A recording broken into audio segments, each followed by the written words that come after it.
যে বয়সে সব থেকে খুশি থাকার কথা সেই বয়সে পাহাড় সমান কষ্ট নিয়ে দিন কাটাচ্ছি।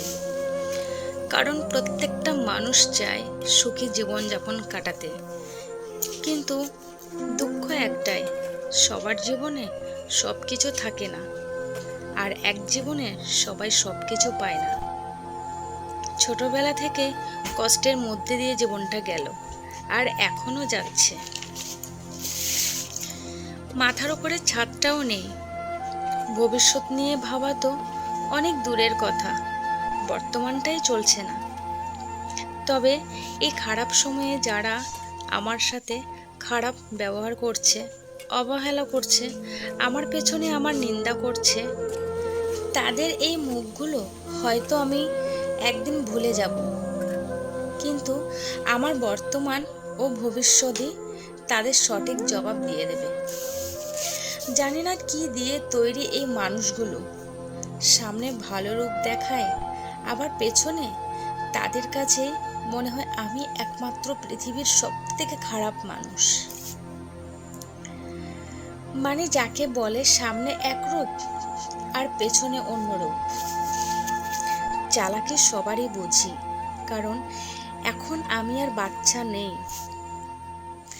তাই যে বা যারা সবসময় নিন্দা করবে, খারাপ বলবে, ছোট করবে, আর আমিও তাদেরকে সম্মান করব, এতটাও ভালো নই আমি। আমি বোকা আর অসহায় বলে বারবার আমাকে মানুষ ঠকাতে পারে, কিন্তু একটা মানুষ সবসময় একরকম থাকে না। ধাক্কা খেতে খেতে সেও পাল্টায়। সব থেকে খারাপ মুহূর্ত সেটাই, যখন আমার কাছের মানুষগুলো খুব কষ্ট দেয় আর চোখের জল চলে আসে। আবার সেই এসে বলে কি হয়েছে, তখন আমি অবাক হয়ে বলি কিছু না। এখন আর কারোর ওপর কোনো অভিযোগ নেই, কারণ আমি এখন মেনে নিয়েছি যে এই পৃথিবীতে কেউ কারো না। যে মানুষটার মা নেই, বাবা নেই, ভাই নেই, বোন নেই, সেই মানুষটা অন্য আত্মীয় স্বজনকে দিয়ে কি করবে বলো? যে আত্মীয় স্বজনরা একটা কিছু করলেই বারবার খোঁটা দেয়, তোর জন্য এটা করেছি, আমার জন্যই তুই এটা পেয়েছিস, এগুলো বলতে থাকে।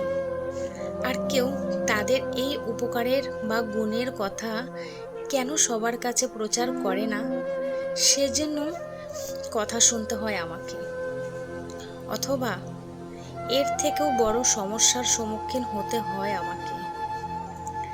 তাই এখন আমি এটাই ভেবে নিয়েছি, আর কারো উপকারের দরকার নেই আমার।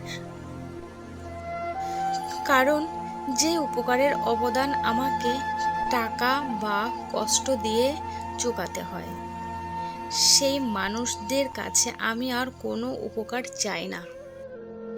জীবনে একাই বাঁচবো, একাই থাকবো, কারণ এমন অনেক মানুষ আছে যারা রাস্তায় বা স্টেশনে থাকে, তাদেরও কেউ নেই, তারাও একাই বাঁচে। তারা যেমন বেঁচে আছে, আমিও বেঁচে থাকতে পারবো, কারণ আমি মনে করি যেখানে আমার কোনো কদর নেই সেইখানে না যাওয়াই ঠিক। যেখানে সত্য কথা বললে রেগে যায় সেখানে না যাওয়াই ঠিক। যেখানে গায়ের জোরে চুপ করিয়ে রাখে সেখানে না যাওয়াই ঠিক। যারা আবহাওয়ার মতো বদলে যায় তাদের সাথে সম্পর্ক না থাকাই ভালো। আমার মনে হয় এতে ভালো থাকা যায়, কারণ পরের বুদ্ধিতে বড়লোক না হয়ে নিজের বুদ্ধিতে ভিখারি হওয়াই ভালো। শুভ সকাল বন্ধুরা, নদিয়া জেলার ছোট্ট একটি গ্রাম থেকে আমি পূজা দেবনাথ। তোমরা কে কোথায় থেকে আমার ভিডিওটা দেখছো অবশ্যই কমেন্টে জানিও। তো তোমরা সকলে কেমন আছো? আশা করছি সকলেই ভালো আছো, সুস্থ আছো। নতুন আরেকটি ব্লগে তোমাদেরকে সাথে নিয়ে শুরু করছে আজকের ভিডিওটি। তো আজকের ভিডিওটি তোমাদের একটু হলেও ভালো লাগবে, তো চলো ভিডিওটা দেখতে থাকো। সকালের সমস্ত কাজ কমপ্লিট করে আজকে শাক তুলেছি।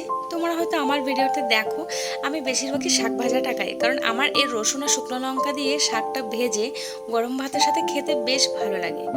তো খাওয়া দাওয়া করে মেয়ে তো স্কুলে চলে গেছে, আর দুপুর টাইমটার ভিডিও করিনি, কারণ দুপুরবেলা আমাদের ঘরটাতে মানে সকাল 9টার পর থেকে বিকেল 4টে অবধি টিকে থাকার মতো কোনো উপায় নেই। তো সেজন্য দিনের বেলাটা আমি আর ভিডিও করতে পারি না। সকালের কাজকর্ম রান্নাবান্নার পরে আমার আর দুপুরটা ভিডিও করা হয় না। তো সেজন্য আবার বিকাল থেকে ভিডিওটা স্টার্ট করলাম। তো বিকালবেলা আজকে একটু অন্যরকম একটা খাবার বানাবো। তো মাঝে মধ্যে ইচ্ছে করে একটু অন্যরকম খাবার খেতে।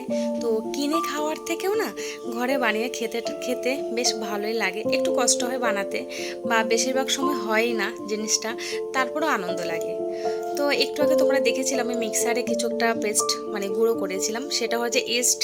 তো ইস্টটা আমি ফোন দেখে মানে ইউটিউব দেখে ঘরেই বানিয়েছি। এবার ইস্টের মানে পরিমাপটা সঠিক আমি বলতে পারছি না, মানে ইউটিউব তো অনেক দেখেছি, বাট তাও আমার মাথার উপর দিয়ে চলে গেছে সব। তো যাই হোক, এ প্রথমবার তাই অল্প কটা আমি ময়দা নিয়ে তার মধ্যে সব উপকরণগুলো দিয়ে চিনি, লবণ, ইস্ট, তেল, তো সব দিয়ে ভালো করে মাখিয়ে এটা আমি রেখে দেবো প্রায় 1-2 ঘন্টার জন্য।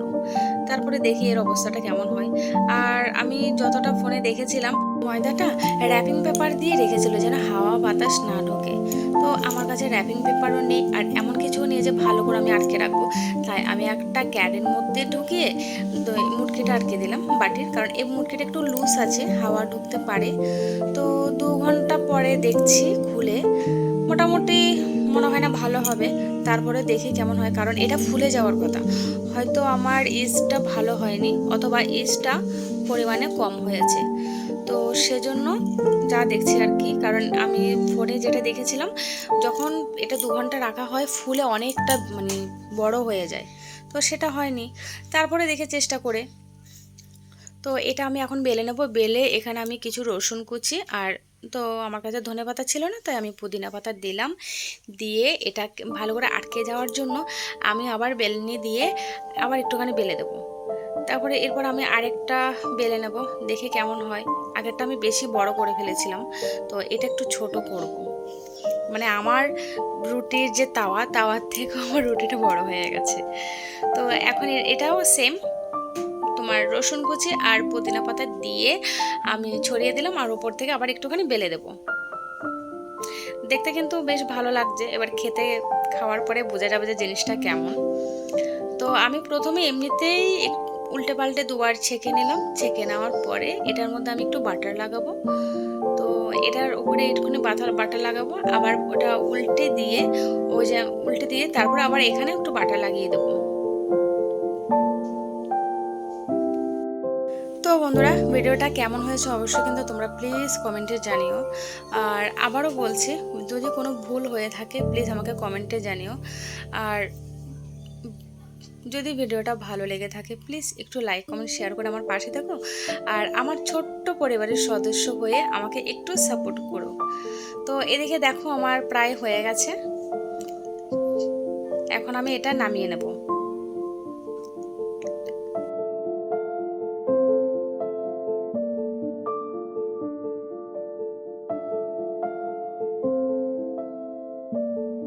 তো এটার সাথে আমি কোনো তরকারি বানাইনি, এর জন্য আমি আজকে প্রথমবার ট্রাই করলাম যে দেখে কেমন হয়। তো বেশ মোটামুটি খারাপ হয়নি, ভালোই হয়েছে। তো আমি আর মনাইটা খেয়ে নিলাম সন্ধ্যাবেলা। তো আজকের ভিডিওটা এখানেই শেষ করছি। ভিডিওটা কেমন হয়েছে আবারও বলছি, প্লিজ একটু কমেন্টে জানিও। আর আমার চ্যানেলটাকে সাবস্ক্রাইব করে আমার ছোট্ট পরিবারের সাথে থেকো, পাশে থেকো। দেখা হবে নতুন আরেকটা ভিডিওতে। সকলকে টাটা।